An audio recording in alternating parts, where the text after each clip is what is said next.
슈퍼브레인 여러분 안녕하십니까? 이상복입니다. 이번 시간에는 운동량과 충격량에 대해서 알아보도록 하겠습니다. 운동량은요, 영어로 모멘텀이라고 합니다. 선형 운동량, 리니어 모멘텀, 그리고 각 운동량, 회전 운동량, 이런 거는 앵귤러 모멘텀이라고 얘기를 하는데요. 우리는 여기서 일단은 앵귤러 모멘텀 말고 리니어 모멘텀, 선형 운동량에 대해서만 이야기를 해보도록 하겠습니다. 선형 운동량 별거 아니고요. 물체의 속도 곱하기 질량 해주시면 그게 바로 그 물체의 운동량이 되겠습니다. 그리고 속도가 벡터이기 때문에 운동량 P도 역시 벡터, 방향을 갖는 물리량이 되겠습니다. 식으로는 질량 곱하기 속도 이렇게 되는 거고요. 단위는 질량 kg 곱하기 속도 m/s 이렇게 되겠습니다. 정말 단순합니다. 질량 10kg의 물체가 5m/s의 속도로 날아가고 있다. 그러면은 이 물체의 운동량은 두 개를 곱한 50kg/m/s가 되겠습니다. 그리고 벡터이기 때문에 방향이 중요하죠. 오른쪽 방향을 플러스로 잡으면은 이 물체의 운동량은 플러스 50kg/m/s가 되겠습니다. 그런데 만약에 반대 방향으로 5m/s로 날아가고 있다. 그러면 마이너스 방향으로 가고 있는 거죠.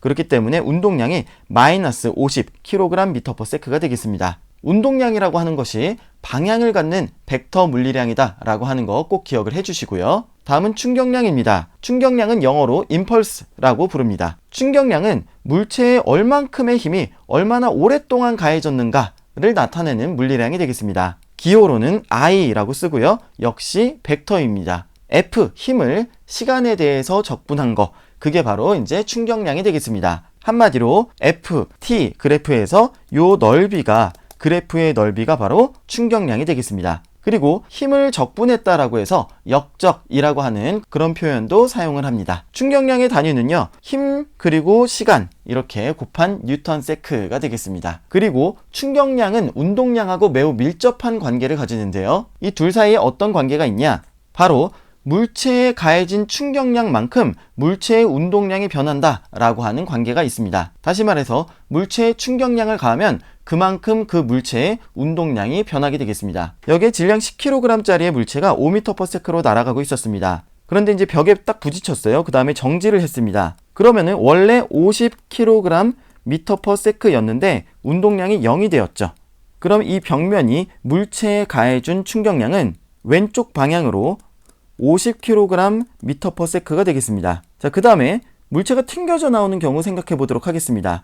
오른쪽으로 원래 50kg/m/s의 운동량으로 날아가고 있었죠. 그리고 오른쪽을 플러스 방향으로 한번 잡아보도록 하겠습니다. 그럼 이거는 플러스였습니다. 자, 그런데 나중에는 왼쪽 방향으로, 그러니까 마이너스 방향으로 50kg/m/s가 되었습니다. 그러면 이 벽면이 물체에 가해진 충격량은 50에서 마이너스 50까지 변화했기 때문에 왼쪽 방향으로 100kg/m/s가 되는 겁니다. 그리고 보통은 충격량에서는 100Nm 이런 단위를 더 많이 쓰고요. 운동량에서는 kg/m/s 이런 단위를 많이 쓴다라고 하는 것도 알아두시길 바라겠습니다. 물론 그게 그거이긴 하지만 운동량에서는 이렇게, 충격량에서는 이렇게 많이 표현하는 편입니다. 운동량이 벡터이기 때문에 한번 2차원적으로 생각을 해보도록 하겠습니다. 평면상에서 이쪽 방향으로 물체가 운동량을 가지고 이동을 하고 있다.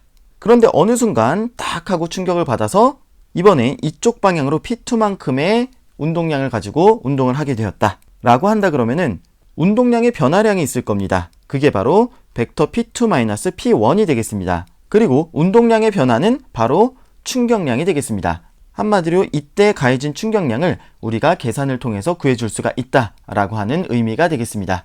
여러분들 고등학교 과정에서 이 운동량과 충격량의 관계에 대해서 아마 배우셨을 겁니다. 계란을 떨어뜨리는데 푹신한 방석 위에다가 떨어뜨리게 되면 안 깨지고, 딱딱한 나무 판자나 돌바닥에 떨어뜨리면 깨지고, 이게 왜 그런다 그랬죠? 똑같이 운동량이 변하는데 처음에 운동량 P1에서 나중 운동량 0으로 변하게 되는데 운동량의 변화는 충격량이죠. 한마디로 똑같은 충격량을 받는데, 그리고 다시 말해서 FT에서의 이 그래프의 넓이가 두 개가 같은 상황인 겁니다. 그런데 이렇게 딱딱한 곳에 떨어지는 경우는 시간이 매우 짧기 때문에 이 충격량의 그래프가 높이 치솟게 되면서 최대 충격력이 아주 높은 힘으로 기록이 되는 거죠. 계란이 만약에 이 정도 이상 되면 깨진다 라고 하면 이건 깨지는 상황이 되는 겁니다. 그 다음에 푹신한 바닥에 떨어지는 경우는 떨어져서 속도가 감소하기까지 그 시간이 길기 때문에 전체 넓이가 같을 때 최대 충격력이 낮은 거죠.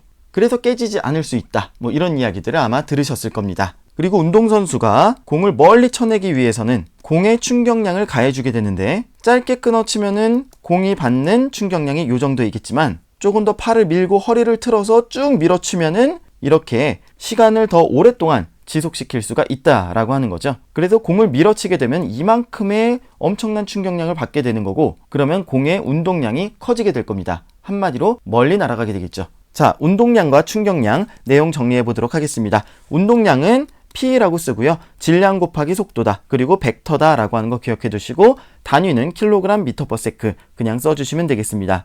충격량은 I라고 쓰고요. 인테그랄 FDT, 한마디로 FT 그래프에서의 그 그래프의 넓이다 이렇게 생각해 주시면 되겠고, 단위는 뉴턴 세크 봐주시면 되겠습니다. 그리고 운동량과 충격량과의 관계는 물체가 얼만큼의 충격량을 받게 되면은 그 물체는 그만큼의 운동량이 변한다 이렇게 정리하시면 되겠습니다. 여기까지 운동량과 충격량에 대해서 알아봤습니다.